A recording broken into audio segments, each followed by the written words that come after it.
One of the biggest challenges that we face when we learn about the law of assumption and go to apply these teachings is how to deal with the seemingly endless amount of paradox that we find along the way. And without question, one of the bigger paradoxes, which leaves many people confused, is the concept of feeling it real. In these teachings, we're taught that we want to feel our desires as real. We want to feel from that state of the wish fulfilled as if it has already happened. How do we do this? How do we go about feeling something to be real when there is no proof of it? How do we assume something to be true when there's no evidence in the 3D that that is true? How do we hold the feeling and assumption that something is real for us despite our 3D absence and the lack of it? This is an incredibly important concept that we want to grasp, make sure that we have an understanding of, because it is this paradox, it is this misunderstanding and confusion that leaves us in a feedback loop of lack. So if you have been struggling to live in the end and maintain that state of the wish fulfilled, if you have been finding it difficult to feel it real and understand what that means, then definitely stick around because this video is super important and especially for you. By the way, hi, I'm Missy Renee, and on this channel we talk all things manifestation and the law of assumption, so if that's a topic that you want to learn more about, then definitely be sure to subscribe to my channel, hit the bell icon for notifications, and if you enjoy my videos, be sure to hit that thumbs up button. If you're interested in any of my resources, such as my coaching programs, my workshops, and masterclasses, I got links to all that information down in the description box, so don't forget to check it out. One of the very first things that we learn when we start to study the law of assumption is that feeling is ultimately the secret to conscious manifestation. As in, feeling something is what will leave a subconscious impression, which will plant the seed in the mind, so to speak, which then must become an external expression. It must be outpictured in the 3D. Whatever is felt and impressed subconsciously must be outpictured in our 3D world. So the whole point of all the techniques, the entire objective to this application is to learn how to feel something to be real for you, even if your current 3D situation is in stark contrast to what you desire. So before we dive into how to feel it real, how to go to the end, so to speak, and the actual steps we need to take to get there, we first need to understand the importance of feeling in this context when it comes to conscious manifestation. There is actually a bit of debate around this topic and whether or not feeling is even necessary at all in order to manifest. So to be abundantly clear, right off the bat, when talking about Neville's teachings, when referring to the law of assumption specifically, feeling is not only important, but it is mandatory in order to see the change that we want to see. And there's a really simple reason for that. Your subconscious mind speaks in the medium of feeling. It doesn't understand words, it understands what is felt by you. In fact, Neville Goddard wrote an entire book on this subject. So if we're ever in question as to whether or not feeling is important, it's safe to assume that yes, it is. Also, it's important to understand that in this context, when we talk about feeling, we are not referring to emotion. And this is one of the most common points of confusion for many. We're not talking about a huge emotion that must be invoked. When discussing feeling, we're referring to the feeling of naturalness, more specifically, the feeling of realness, or how true or factual something feels for you. I want you to take a moment and think about something that you already know to be true. And it could be anything. It could be your name. It could be the city that you live in. It could be the color of your hair or the fact that the sky is blue. Notice that when these facts come to mind, there is zero confliction. We feel calm and relaxed and it feels true for us. We don't need to convince ourselves or wrestle with the idea because it just automatically naturally feels true. And it's that feeling. It is that feeling when you know something to be true for you that is important to distinguish. And we want to be very, very, very clear and familiar with what that feeling of natural to you feels like. At the very least, there is an absence of inner conflict. We are not having any kind of debate for things that we know and assume to be true. It does not feel like we have to convince ourselves because we already know it. We must understand that this is not at all in reference to trying to make a big, huge emotion or the need to be high vibe all the time. What's important to keep in mind is that when we are referring to emotion, emotion is a natural response to a stimuli. Emotions need to be invoked. We cannot just will them to be. Something needs to stimulate our emotions. It is not something that we can reach through force. So when it comes to feeling it real, and specifically that state of naturalness, that realness, or something that feels true for you, how do we tap into this? How do we actually go about making this happen for ourselves? That is where your creative power comes in, your imagination. In imagination, we do not have any of the barriers or obstacles that we may be perceiving in our 3D. Your imagination is limitless, and you can quite literally have any experience that you would want to have. And that is the entire point. When referring to feeling it real, that basically means that in imagination, we are supposed to have an experience that implies that our desires have already come to pass. This is why Neville Goddard instructed his followers to do two things specifically. Number one, imagine from the first person point of view, so through your own eyes, not seeing yourself like you're watching a movie, and utilizing the tones of reality, or the imaginal senses, your imaginal sense of taste, touch, smell, sight, and hearing. Adding these tones and seeing it from first person point of view is to aid us in replicating the experience in imagination as though we were experiencing it in the 3D. And that is so critical to understand. Because if the objective is to leave a subconscious impression, then it needs to actually feel like we are experiencing what we desire right now. And why is this so important, you ask? Because your imagination is reality. Your imagination and what you experience in it and what is felt is no less real than what you are feeling and experiencing in the 3D. And this is also one of the biggest hang-ups when it comes to these teachings, because we are still looking at imagination as a fantasy and the 3D as our real world. So when we are using our imagination, we are not doing so to the point of conviction that what we are imagining is real for us. Hence why we struggle to leave that impression in the first place. In fact, the science seems to be backing this claim up.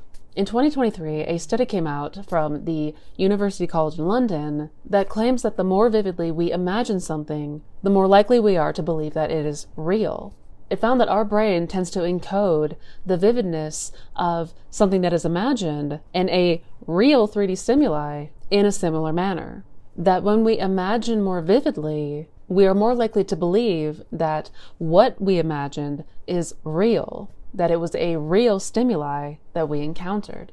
Because there's so much overlap between how our mind perceives something imagined and something we perceive as real, a foundational question came up in that study as to how we're able to distinguish imagination from the 3D reality. And the study suggests that one possibility is that we have what is referred to in the study as a reality threshold. In the study, the researchers were able to show findings that were consistent with the theory that people judge whether or not something is real to them or just imagined based on how vivid it feels. Using neuroimaging, the team was also able to show that the brain encodes the strength or vividness of real or imagined stimuli in a similar manner. Basically, it is easy for us to confuse something that was imagined or something that was really experienced in the 3D if the imagined feeling was vivid enough. In reading an article on the study, this was the part that I found absolutely fascinating. Humans are voracious imaginers, with internal stimulations supporting memory, planning, and decision-making. Because the neural mechanisms supporting imagery overlap with those supporting perception, a foundational question is how reality and imagination are kept apart. One possibility is that the intention to imagine is used to identify and discount self-generated signals during imagery. Alternatively, because internally generated signals are generally weaker, sensory strength is used to index reality. Traditional psychology experiments struggle to investigate this issue as subjects can rapidly learn that real stimuli are in play. Here we combine one trial per participant psychophysics with computational modeling and neuroimaging to show that imagined and perceived signals are in fact intermixed, with judgments of reality being determined by whether this intermixed signal is strong enough to cross a reality threshold. A consequence of this account is that when virtual or imagined signals are strong enough, they become subjectively indistinguishable from reality. So essentially, this study seems to back exactly the point that Neville Goddard was making, that when we imagine something to the point of vividness that feels so real to us, the subconscious mind is not going to be able to distinguish it from an objective or 3D fact. Basically, your subconscious cannot distinguish the difference between something that happens in the 3D in a circumstance that we experience and something that is imagined and felt to that degree of vividness and intensity. When our reaction is strong enough and what we are imagining is vivid enough, the subconscious mind literally cannot distinguish the difference, and it is going to perceive that imagined reality as real for you. Thus, you are going to feel as though this has really happened to you, as if it actually took place in the 3D.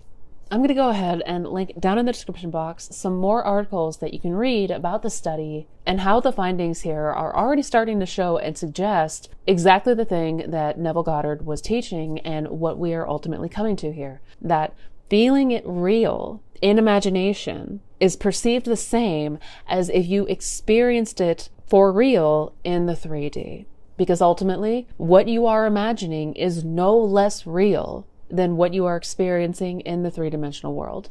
Too often, we are getting ourselves hung up on trying to do these techniques in order to get the future outcome that we want. What we must remember is that this present moment is all that truly matters. And the objective here is to allow yourself to, in this present moment, turn your attention within and in your imagination, feel yourself right into that desired experience. Practice immersing yourself completely and fully into your imaginal scene.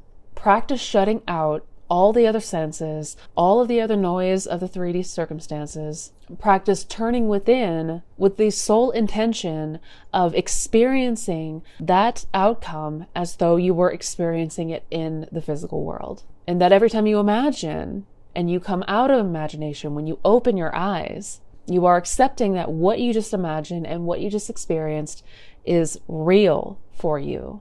Because if we imagine to the point of vividness, if we imagine to the point where we invoke a reaction, where we feel with the imaginal senses, the touch, the sight, the sound, the smell, if all of these things that we are capturing in the imaginal act feel as distinct as 3D reality, then how could it not be real? If it feels real, that's because it is.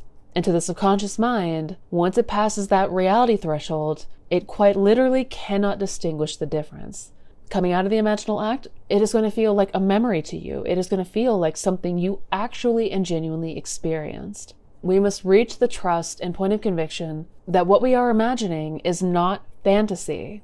This is not the casting of a magic spell to get a future outcome in the 3D. Instead, it's understanding that by going within, by experiencing your desire in your imagination with the tones and distinctions of reality that elicits that same response that you would have were you to experience it in the 3D, that it is just as real for you.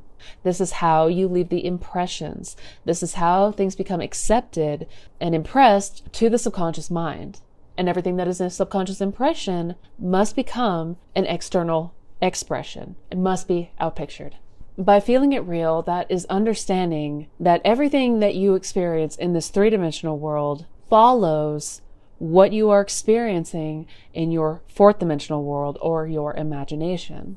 Once you are conscious and accepting that what you are imagining is real, then it must become an experience that you have in your 3D. So we must practice giving ourselves these experiences in imagination and allowing ourselves to feel to the point of conviction where your mind cannot distinguish the difference between an imaginal act and a physical experience. It should feel one and the same, because in truth, it is. By understanding that imagination is reality, the only reality, you are going to feel a peace and assurance like no other. You will no longer be at the mercy of waiting and hoping and wishing for the 3D to change. You will no longer be at the mercy of trying to get something on the outside, of spinning your wheels and constantly anxious of whether or not you're doing this right, whether or not this is working for you. When you reach a place of acceptance that once something is felt, it is, for all intents and purposes, yours, simply by feeling the thrill of victory, the success, by feeling that it is already done for you, to experience that relief in imagination. You are breathing reality into it. You are breathing life into it. You are selecting that reality, which then must become your 3D facts. This does not have to be perfect. This does not require perfect visualization or a pristine mental diet 24/7 or a need to micromanage our thoughts in the day-to-day or anything like that. When you reach a place of acceptance that what you feel as true is true for you, your anxiety will melt and you'll be left to just simply enjoy it for the sake of enjoyment. In terms of manifestation, your imagination is your tool, your creative power to practice feeling into whatever you desire to experience in the 3D. Because by doing so, it passes that reality threshold of the mind, leaves a subconscious impression, which then in turn will become your physical experience. That is how you truly enter the kingdom. And that is how you will inevitably manifest any and everything you want. So I hope you guys enjoyed today's video. I hope this helped to clarify a bit better what it means to feel it real. If you found it helpful and you did enjoy it, please be sure to give it a thumbs up. And if you are interested in checking out any of my other resources, I have links down below to my coaching programs, my workshops and masterclasses, my blog, my podcast, my social links. Got a ton of great resources down in the description box, so don't forget to check that out. Also be sure to check out the other videos on this channel. Be sure to check out my Manifestation Fundamentals playlist. Each video is a different topic, but it all talks about how to manifest the best life ever. So until we meet next time, as always, please take care, be well, and never forget how powerful you truly are. Happy manifesting, guys.